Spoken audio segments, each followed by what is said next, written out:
odnos, izgradite povjerenje i na kraju krajeva dolazite do puta. To su novinari koji su prije desetak godina obilazili svijet, ali toga više nema.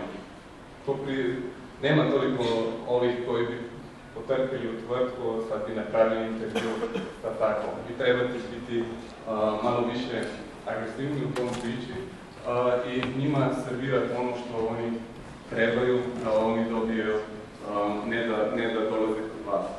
Ali isto tako vi trebate napraviti dovoljno veliku privući pažnju i njim prodati neku dobru priču.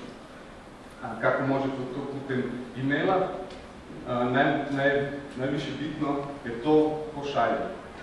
Ko je tisti, da li ima povjerenje. Tako da, to povjerenje možete odgraditi postupeno.